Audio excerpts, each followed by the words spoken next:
Ladies and gentlemen, welcome back once again. It's your favorite time of the week. This is the 252nd time in a row that I'm going to tell you your favorite time of the week is Keepin It Rio time, because this is episode 252.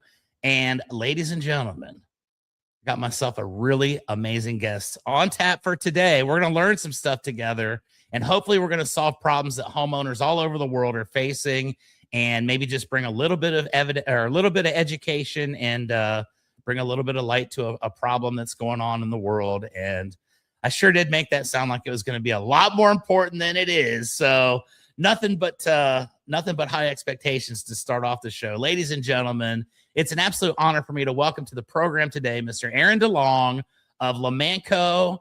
I'm a Lomanco guy, so I know all about Aron and I know all about Lomanco, but I know a lot of people don't. So why don't we just start off by me saying, Aron, welcome to the show. Why don't you tell us a little bit about yourself, and then we'll just run with it. Man, Chuck, thank you so much for having me on, man. It's such an honor. A little bit about me, man. I've the condensed version. I've been with Lomanco for 3 years.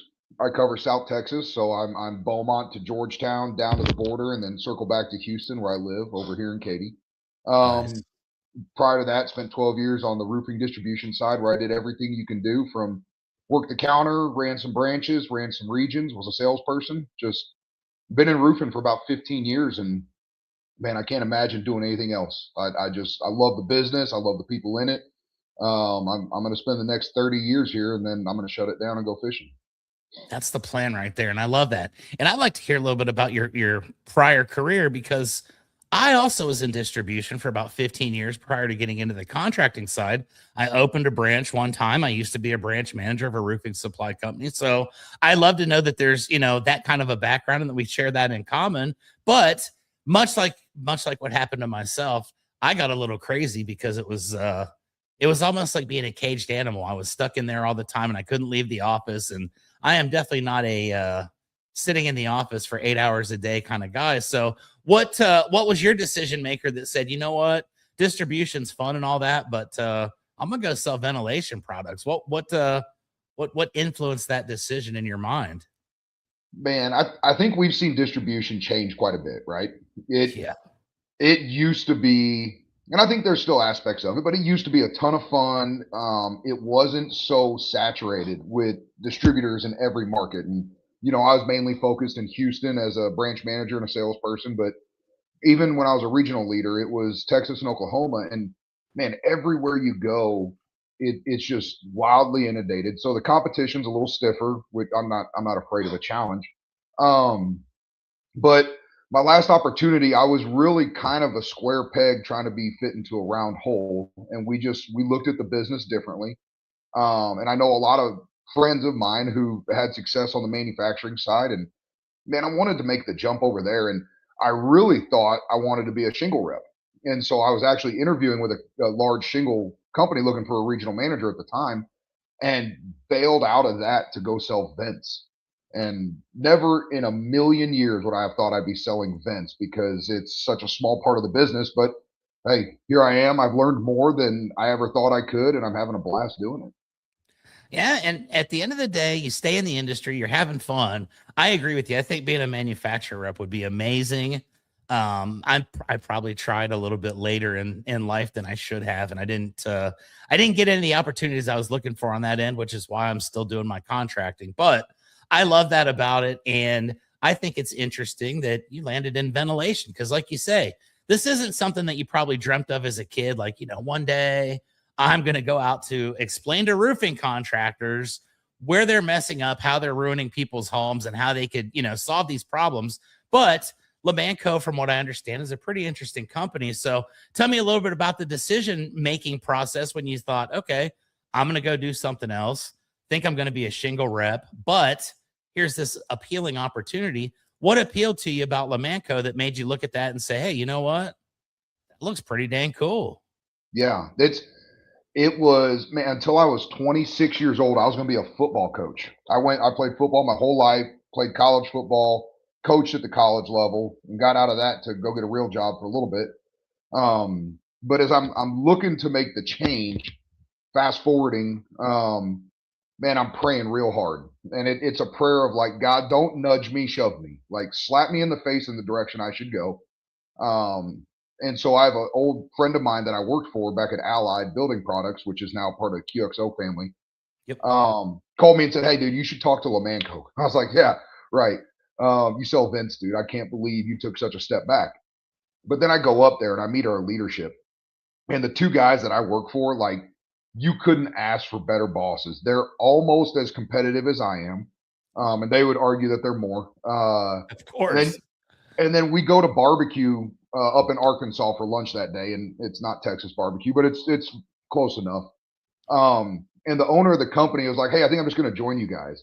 And he comes in like a Arkansas Razorback fishing shirt and is Nice. like runs this enormous company, and he is just the coolest guy. And his daughters are in the business too, and like the whole Belden family is involved. It's still family owned and operated, which I think is really cool. It's three generations with four and five in the business, and I really like how being a family owned business that is focused on one thing, and that one thing is ventilation, makes us very nimble, and it makes us focused on putting out the best possible product and solutions for the customer. So it's not, I don't get pulled in 12 different directions because I got 12 different lines I'm offering. It is ventilation is what we do, and ventilation is all we're going to do. So we better be damn good at it, or we're all going to be promoted to customers.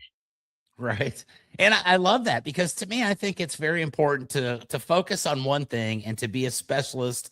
And there are a lot of people in our industry that have these little niches that they fall into and they end up, completely dominating and becoming one of the industry leaders in that sector. So I definitely see that heading your way. And I feel like you're already in that area. But let's talk a little bit about this early stage as a ventilation rep.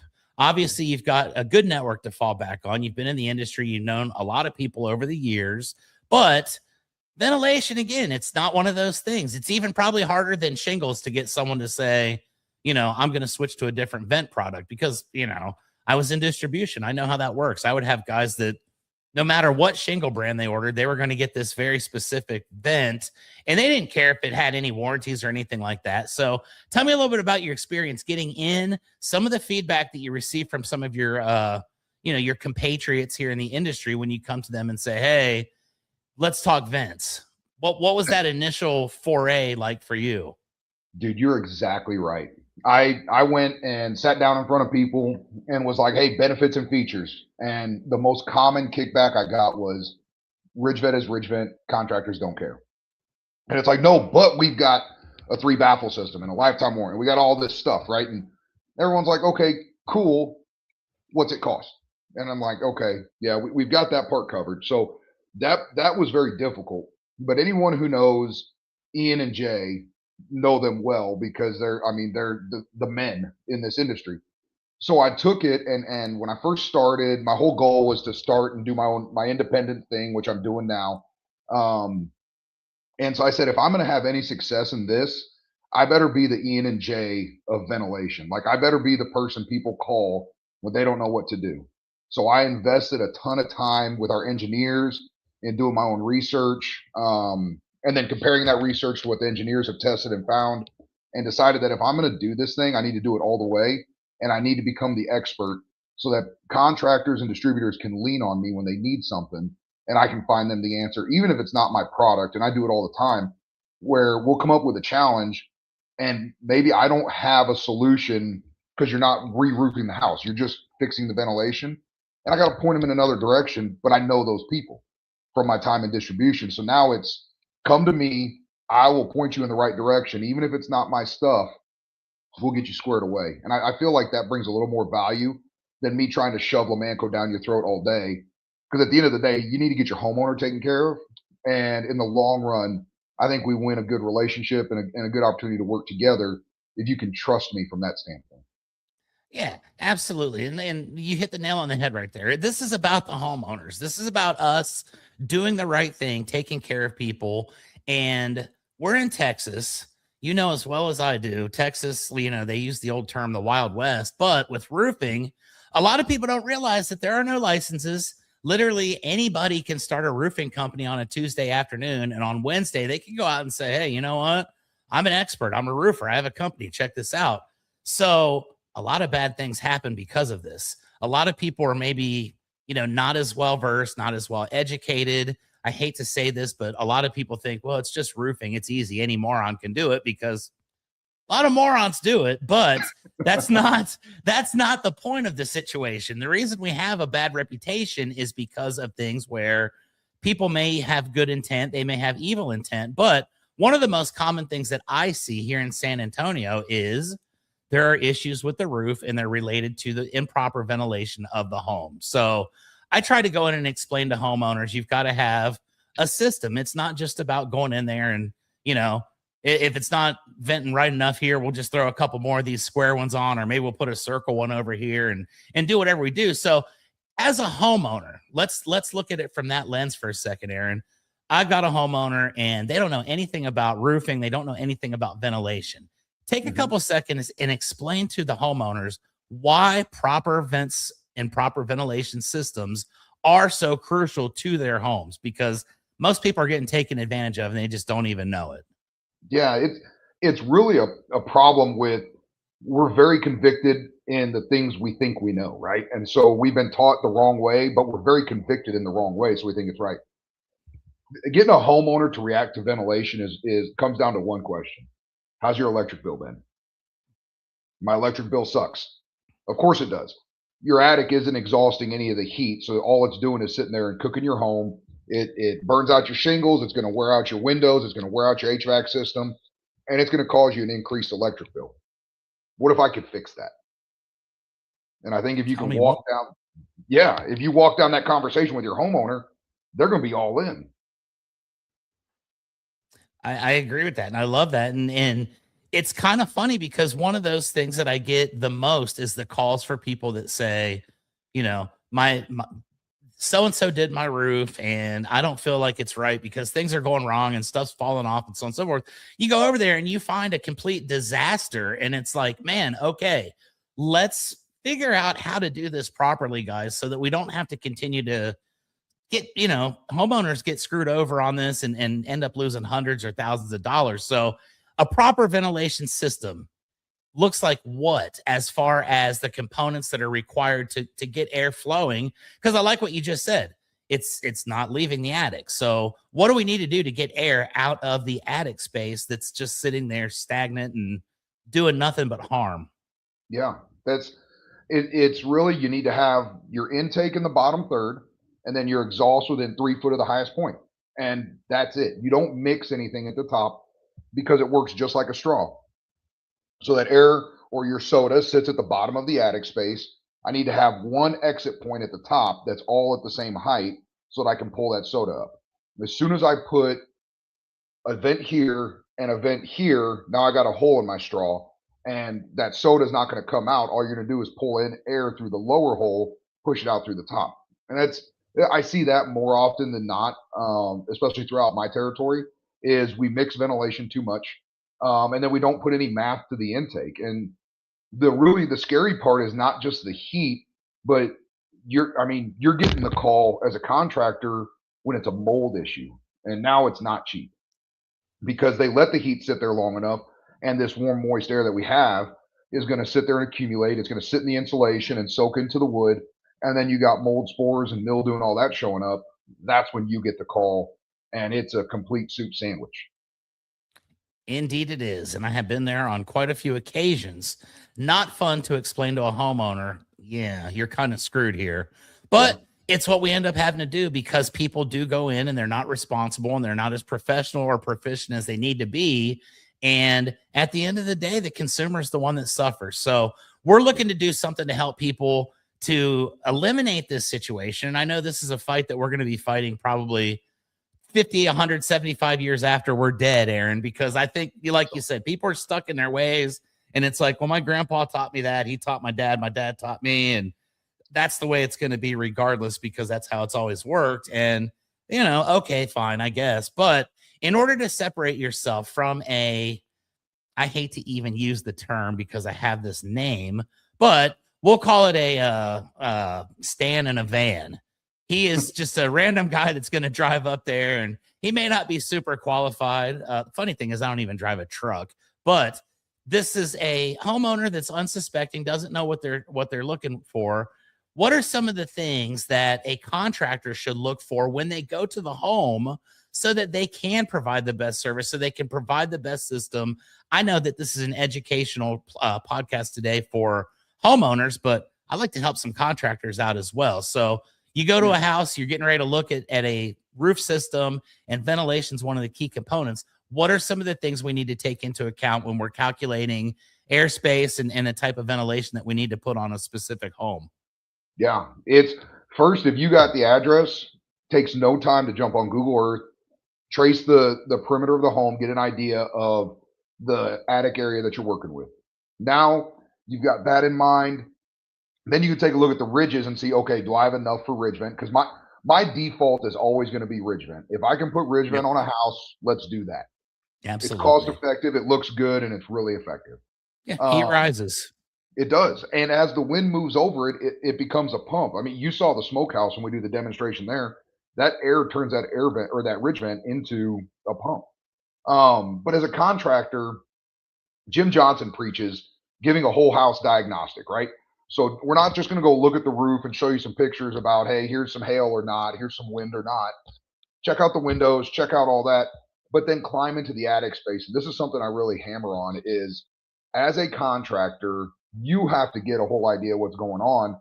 But when it comes to educating your homeowner, that's a big deal because a lot of people don't get into the attic space every time. You're getting in there because you got to figure out what kind of decking do we have? Are there AC lines and where are they at? And then you need to be looking around that intake to check, do we have daylight showing through or is it all blocked up with insulation? And do we have baffles present where we don't have daylight? That way we can, when we do our math, looking at the perforated soffit, which is going to be on most houses, we can put some math to it and say, okay, we have 300 linear foot of perforated soffit. That's 1,500 square inches. Okay, now I have a lot of options when it comes to how I'm going to exhaust this house. Where if you only have perforated soffit on the sides and back, or maybe just on the back, that reduces your intake a lot. Now you can have a conversation with your homeowner, explain to them what they need. This is what code says, this is what the science says. And now when you go to fight for it with the insurance company, your homeowner's in the fight with you because they understand it's something they need. So you can go supplement for it, and your homeowner can be in the corner screaming, we need this, we need this. And then it helps cover your bases too, just in case insurance doesn't pay for it, but you got to protect yourself. The homeowner is aware, and now they're not going to be as mad at you. They can be angry with the insurance company because you've made them aware from the very beginning that, hey, this is what we're looking at. Mold, mildew are real. Allergies are real. I got a 12-year-old who has horrible allergies. And until I got my turbines put on my house and my house configured the right way, she struggled with allergies year round. If they got little kids, maybe in the same scenario, you don't want to see that. So I think having that conversation, explaining why you're doing everything that you're doing, you're now educating the homeowner, and you become a little bit more than a shingle off, shingle on guy. And I think that really is what can separate you from just, hey, we got Weatherwood and Black. Right. Yeah, we've got enough Weatherwood and Black contractors out there, that's for sure. Yeah. And I always tell people, if you do everything the same way, you're going to look exactly the same. Even if you're the best, if they can't differentiate between you and the other 5 people that have come out and told them that they need a new roof and that their shingles are the greatest, and they're going to tear everything off and do all that cool stuff that, everyone acts like we're the only ones that do it. But I think ventilation is it's a differentiation point for contractors. And I think understanding the aspects of what you need to take into account and being able to actually figure it out and present that to a homeowner is huge, because like you say, not only am I going to extend the life of the roof, not only am I going to make everything much easier up in your attic on your equipment, I'm going to end up saving you a ton of money on your energy bills. And I think a lot of people don't really think in those terms. I know for me, I'll use a product here, Aaron, just because I believe in this product, but I use Attic Breeze a lot. And I tell people the same thing, the benefits of the Attic Breeze far outweigh the price. Once this Attic Breeze has paid itself off in savings, you're going to have another 10 to 12, 15 plus years, whatever, of energy savings that you're going to get from that. And people don't really take that into account until you start getting these $300, $400, $500, $600 bills. And there's a substantial amount that you can save by putting the proper ventilation on your house. So let me ask you, this is kind of a different offshoot of a question, but you get to go out and you get to see some of the issues, some of the problems that people are having. I know as a manufacturer rep, if someone's got a warranty call or something's just not right, you're the first guy that gets the call and you get to go look at some of these things. Tell me a little bit about some of the common errors that you see that are causing major problems for people that could be easily avoided if we just took a couple minutes and did what we needed to do. And then we'll break that down a little bit. But some of the most common mistakes that you see on roofs as far as ventilation goes, and we'll solve those problems here in a moment.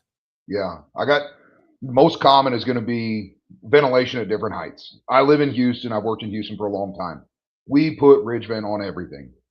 And so I see that a lot. In the new construction side, I see ridge vent mixed with box vents. That's a no-no. Just had a very lengthy conversation with a builder up in a municipality where we saw code differently, and we ended up agreeing on something where we can come up with a solution. Their initial solution was, well, we'll put ridge vent and then we'll add other vents to get to that NFA number. I'm like, yeah, it satisfies the language of code, but it doesn't satisfy the application practice. So we were able to work through that, work with the city, and got it squared away. But if I can, I'll give you the worst example I've ever seen of this bad practice. Please do. Man, I went to a house where the contractor didn't like whirlybirds. I was in that group until 2023. Didn't like whirlybirds. This house had turbines on there. I don't know if they were ours, but they were turbines. And so he put ridge vent way up high. There's about 6 foot of ridge and then ridge vent down below. So from a linear foot standpoint, there was enough ridge vent, but it all wasn't within 3 foot. And it didn't have any intake except for about 4 feet in the very front. Wow. Well, those turbines, being the pumps that they are, were able to draw in enough air that it exhausted out whatever was in the attic space. As soon as they got rid of those and went to the ridge vent, and this was an elderly couple who got super sick. We ended up, they had stuff growing inside of them. It killed one of their dogs, and they were having to live in a tent in their garage while their house was being fixed from all this mold that had grown from it. So it was heartbreaking to see that. But you see it all over the place. The most common one is putting multiple different kinds of vents on a roof and put them at different heights. Yeah, and you don't think unless you know.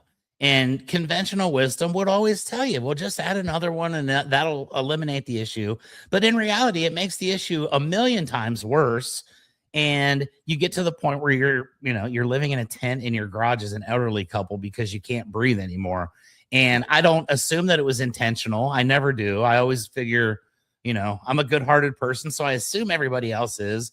I can't imagine that a roofer went into a senior citizen's home and said, watch what I'm about to do here. Wink, wink, like I'm going to really screw these people and I'm going to, almost kill them. But it happens far more often than we would like to believe. So I think that educating the contractors is hugely important. And I know that that's something that you're very, very good at. I went to one of your presentations the other day here in San Antonio. So let's talk a little bit about that aspect of your career.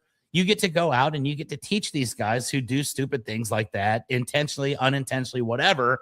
And you get to, travel around and learn different people's mentalities and mindsets. So tell me a little bit about that dynamic of what you do, setting up events, going around, talking to contractors, explaining to them. And then I've got a good question after we answer this one. Okay. No, that's the most fun part of the job. Like going to see distribution, that's fun. I've made a lot of friends on that side. Guys that used to be the competition, that it was awkward the first couple of times I'm walking into an ABC or a QXO or someone like that, and I'm like, man, I'm on enemy territory right now. What am I doing? But that part's been fun. But the best part is sitting in front of contractors. Froze. There we go. Sitting in front of contractors and having them engage throughout these trainings. I love it when they challenge me because I'm real honest. If I don't know the answer, I don't know the answer, but I know someone who does. And so that is probably what's helped progress my learning and growth throughout the last several years was the questions that I get from contractors that I don't know, I got to go back and find out. And they always have a good answer for me. But the training aspect, man, the coolest thing that happens, it happened at an ABC crawfish boil. I was just happened to be at the one in Stafford last year, I think it was. And I had a young contractor who had been to my training I did earlier in the year at Rudy's over in Katy. And he came up and he said, "Hey, man, you told me to get into the attic space. I left your training to go to an inspection, happened to be an engineer, and I was the only contractor who got into the attic space. And so I got the job because I could speak to this is how much intake you have, this is how much exhaust we can use. We're going to accomplish these air exchanges that we need to accomplish. And it's going to preserve the life of your roof. It's going to give you some relief on your electric bill, like all, the whole spiel that I go through. And to have a young cat new in the game come and say, "Hey, I got a deal out of it," like that's what this is about, is helping people. And I know there was a time where I tried to be a contractor for like 30 days and I realized your job is really, really hard and I'm scared of heights. So it didn't work out for me. But the scariest part is that first 90 days until you get your first check. And man, to have a kid be able to say, "Hey, I closed the job and I got something coming in," I'm like, I did something good finally after 40 years. Right. And you know what? That's a game changer for a young person that's just getting into this. That's a positive impact on the industry. Hey, maybe there's hope for the future. We're going to get ventilation squared away. And this is a prime example of that. And that was actually going to be my awesome, amazing question was, tell me about one of the contractors that came up to you after an event or reached out to you after the fact and said, "Hey, man, I didn't know what I was doing. I went and I learned this from you. And I've gone out and I've applied it and it has separated me from the competition." Because I agree. That's exactly why we do what we do nowadays. I love to help people in our industry. I get calls from roofing contractors all the time. And if I can't help you, then I'll tell you I can't help you, but I try my best because I think it's my turn to give back to the industry that's given me so much. I've tried to get out of this damn thing 50 times over the last 28 years, and I guess I'm meant for it. So it's all good. And I love being a part of it. And I love doing what we do. Let me ask you about some of the products you guys are carrying. Like you said earlier in the program, I think the common misconception is, a 750 vent's a 750 vent, man. Like what's the big deal? We just want to put the cheapest possible thing on there, keep some money in our pocket. But I know that there's quality differences. Tell me a little bit about some of the things that separate Lomanco from the competition in the ventilation space. I won't mention any names, but I know that there are some that are really good. There's some that are not that great. But what makes you guys the best? Yeah, I think one thing that attracted me here is everything we make is American made, and that's been to the detriment of the P&L for a long time. But it was a pillar the company was founded on. Everything we make is made here, and we have two plants, Jacksonville, Arkansas, and Kingman, Arizona. But the thing that makes us different is what we call the Lomanco balance. So we don't just produce a product to get to the market. We were working on a flat tile vent forever because there was a big competitor who owned that market for a long time. We spent a long time researching and developing how can we make a similar product that is not only going to have the NFA that we advertise it's going to have, but also is going to not let weather get in. And so every product that Lomanco makes goes through not only the exhaust, getting the air and the moisture out, goes through that testing, but it goes through a rigorous weather infiltration testing where we put it on all kinds of houses with wind-driven rain and snow and all that, and spin the houses in. It's 180 degrees in two directions, so it's 360. But we do it to make sure that no matter what, even in a Category 3 hurricane, we're not getting water into the house. And so we put a ton of effort into the design of that. And our engineers, Jake Pfizer is the guy who comes up with a lot of this, does a fantastic job of making sure that when I tell you we got a lifetime warranty, I'm not going to get embarrassed. I don't get warranty claims except for the occasional turbine. I think I've had 3 in my career. Turbine that stopped spinning because they were made in the early 90s. So it for me, there's a ton of peace of mind because we do what we say we're going to do as far as the exhaust goes. There's some people that you can't rely on that. And then we make sure that there's no weather that's going to get into your home. And that's I mean, for whatever that's worth, to me, I would assume in a contractor's eyes that's kind of an important thing. Is you don't want to go back there because a vent's leaking. Yeah, there's nothing worse than explaining to a homeowner after the fact, everything's cool. It's just this cheap vent that I used. Yeah. And now I got to come back and make myself look like an even bigger idiot because I used the cheap vent. And then you got to admit to the homeowner that you were trying to use the cheap stuff. So it never behooves you to do such. With the Lomanco products, I know you guys are, like you said, you're all American made. Everything is here in the USA. Distribution channels. I know that, when I was in Charlotte, I carried Lomanco. What do you guys look like as far as distribution across the country? That is, we're in every distributor you're going to find, especially the big three. But man, we were in our meetings last week and we have a top 25 distribution list that doesn't encompass everybody. So if you want Lomanco and you're going to use a roofing distributor, you're going to find our product. It's our reps do a really good job. It's for me, it was so cool to be in a group. There's 28 of me's across the country. And I'm looking around like, man, I'm the little guy. I got to catch up to these suckers. They've been doing it forever. They're really good at what they do. And then that part excites me. They do a great job of getting into distribution, creating partnerships, but then we really focus on the contractor side to make sure we're equipping you with the knowledge and then walking with you, especially as you get your feet wet into, okay, I'm going to be a ventilation expert as a contractor. But we walk beside you to make sure that you're out there to win. I love that. And, if anybody's watching this right now and you're still like on the fence saying, well, whatever, it's just ventilation. My CRM automatically calculates the pieces that I need and it knows everything because, it's way smarter than I am. This is pretty good stuff, guys. And I think y'all should take into consideration that a lot of these issues can go away pretty easily and it can solve you a lot of headaches down the road. It can solve your reputation, a lot of issues. Because again, like there's nothing worse than telling a homeowner that your crap event failed.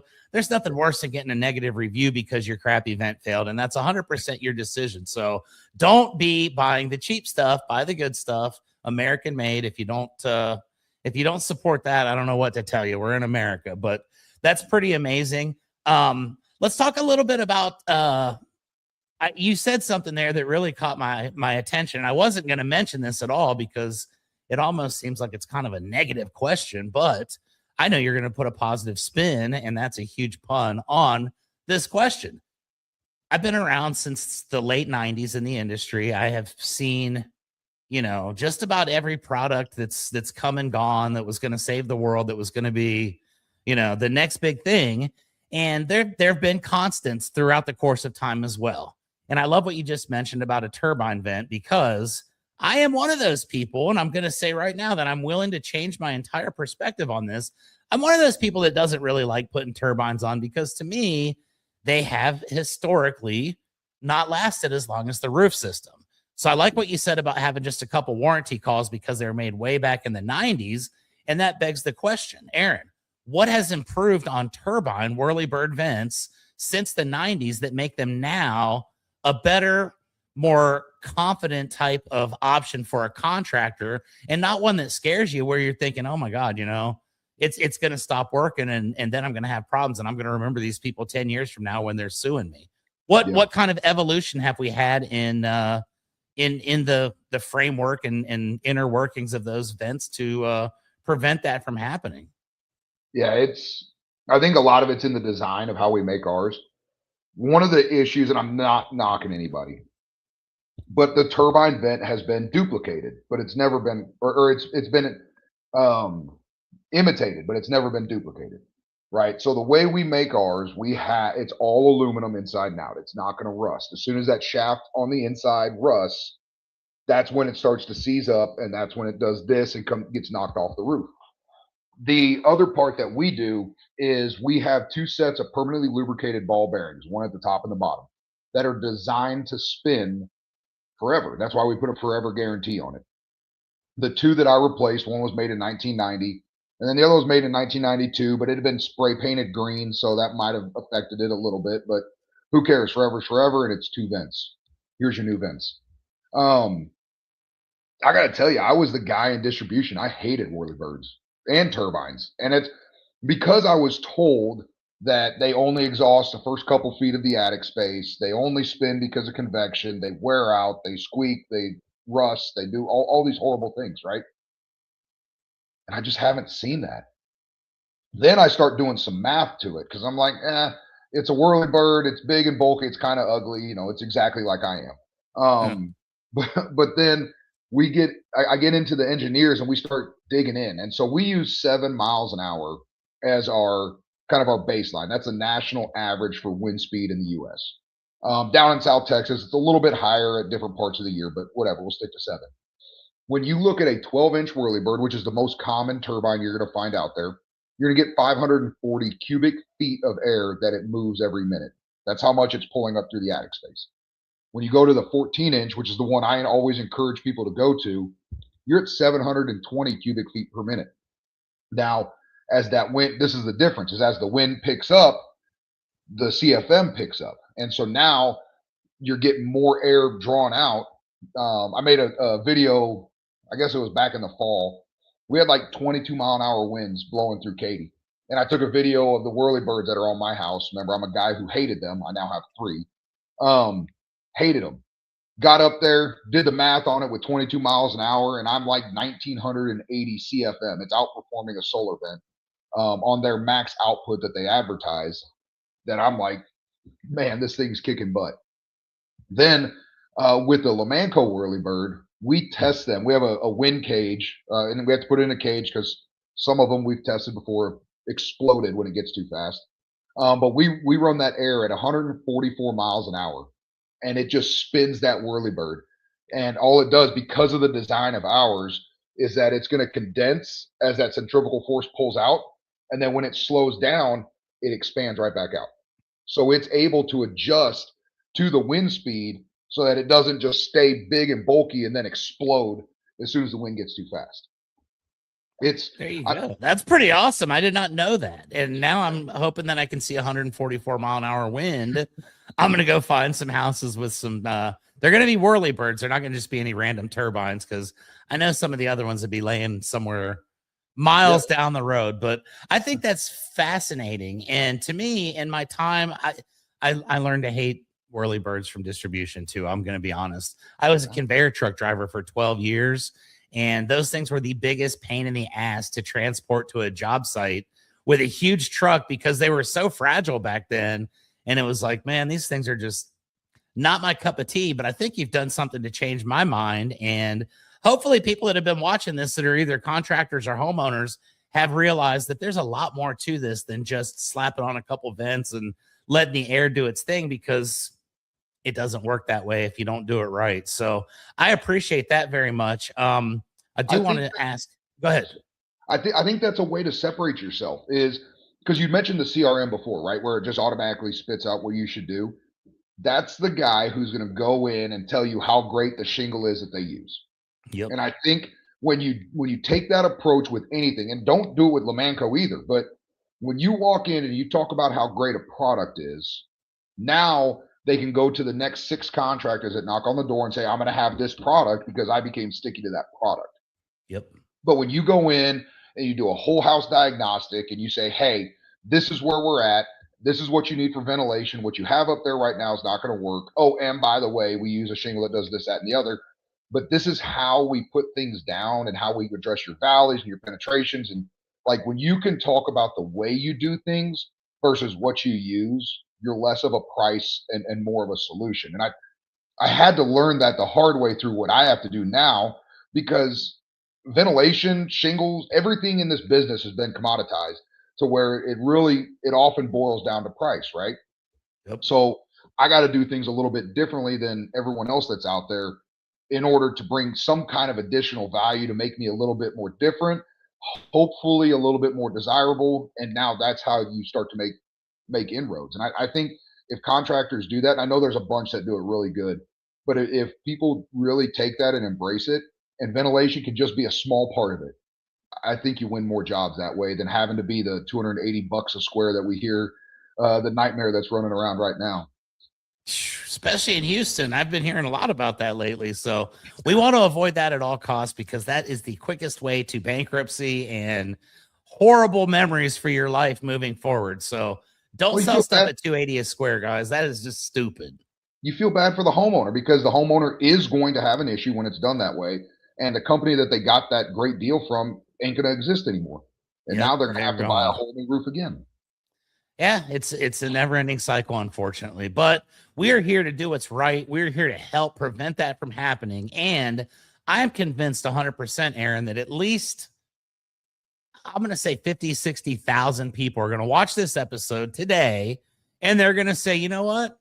I need to learn more about ventilation. I need to learn more about what's going on with Lomanco. So if a contractor's watching this, or even if a homeowner who potentially wants to educate themselves prior to a contractor visit, what are some of the tools available through Lomanco that contractors and homeowners can help educate themselves through? Yeah, no, we've got, first, we got an area market manager in every market of the country. So you've got hands-on right there with us, and I'm at by far the least of those. But if you go to the Lomanco.com website, we have vent resources to where we're going to give you a little bit of education about each vent that we use. We've got some stuff on there in our knowledge base tab that's going to tell you why you got to do what you need to do, the importance of having balance. And then on that website, we also have a Lomanco vent calculator. So if you take the square footage of your attic space, pop it in there, then you can see all your options there, and it's gonna address not only the exhaust, but based on the exhaust you pick, it's gonna tell you what you need for intake. And that's an important part, because it's not, once I have intake, I can do whatever I want up top. You still got to double check to make sure you have that balance. So we have that available on the website, and it's also available on the Lomanco Vent Selector app that just went through a rehaul last year, and it's a little bit more user friendly, and man, it's ready to go. But doesn't matter what part of the country you're in, if you're a South Texas guy or whatever, you get a hold of me, I'll point you in the right direction. I'm happy to help, and happy to get you to the guys that can help you out. Absolutely. So there it is, folks. There's no excuse. If I see you guys putting the wrong vents on a house now, I know you're not watching the podcast, or you're just not paying attention, or you don't care. So there's no positive outcome from that. Let's all get it together. Let's help these people. Let's extend the life of these roofs so we don't have to replace them every couple of years, which, again, I know that's some folks' mentality, and that's how they stay in business. But I'd rather just go out and have one person tell me that I didn't have to do the roof the second or third or fourth time because it was done right the first. And that's pretty awesome. One final question I have for you, my friend. I went to your training event here in San Antonio, not last week, but the week before. I know you travel around, do the road show, do the presentations, popping up in different cities. What do you have on the schedule moving forward if anybody's watching and they'd like to maybe catch you live with the Smokehouse? Yeah. So I got one Wednesday this week at ABC AirTechs in Houston. And then I have a couple individual ones for contractors, because I'm very happy to come to your office and do one for you there. And I'm going to work on a couple coming up in April, May, and June to make another run through Austin, San Antonio, and then Corpus in the Valley. So, man, if anybody wants to catch me, just hit me up. You can hit me up on Facebook, Instagram, call me, write me a letter. Whatever you want to do, I'll come to you and we'll make it happen. I'll be at several events coming up. It's kind of crawfish and golf tournament season. So best time of the year, baby. as an eaterologist, I can appreciate it. So I'll be out at those. And one thought is, man, as you're doing this, I just had to do this research because it was time for me to renew my electric bill. For the next 3 years, electric rates are projected to increase almost 20%. It's a great conversation when you're sitting in someone's house and they're looking at the roof they're going to have for the next 10 or 12 years. This can be a way to curb that increase that we're all going to experience for the next several years. So there you go, value add. There it is. We're here to solve the problems of the world, and I think we've done it today, folks. Before we say goodbye, I have my favorite part of the episode that I love to do every week, and that is my shout out to my sponsors at Roofer. I know earlier you mentioned that it's very easy to go on one of those other computer programs and draw an outline of a roof, but I'll tell you what, if you're not using Roofer, it's probably not going to be as good. So use Roofer for those instead of using the other thing, even though the other one's probably easier. I shouldn't be saying that, but it is what it is. Use Roofer. Roofer's your all-inclusive program from initial contact with your client all the way to the final payment and follow up for years to come. You guys know I love Roofer. I had the CEO on last week's episode. So thank you to them for the 4 years of sponsorship. I love it. And hopefully we'll be working with Roofer for years to come. For everybody that watches Keepin It Rio, thank you guys. This is 252 episodes deep now. And I never anticipated that when we did episode 1. I thought maybe we could get to 3 or 4. So 252 is pretty awesome. My goal is 2,500. We're closer to that now than we were yesterday. So life is good on this end. I appreciate everybody watching. Aron, thank you for taking the time to be here today. Shout out to Jay Rodriguez and Ian Wilson as well, because their names were just randomly mentioned in this episode, and those are some pretty badass dudes. So, and Jim Johnson. All you guys are my friends. So I appreciate you guys for watching. Aron, stick around after I end this, and you and I can end our conversation after the fact. But until next week, ladies and gentlemen, y'all know the drill. Keep on keeping it Rio, and we will see you next Thursday at 7 p.m. Central. Later on. We're Roofer. We know that managing a roofing business can be chaotic, so we created a single platform with all the tools you need to easily run your roofing business. Stop switching between multiple different softwares and experience streamlined operations from lead to payment in hours instead of days. Visit roofr.com to get started for free today.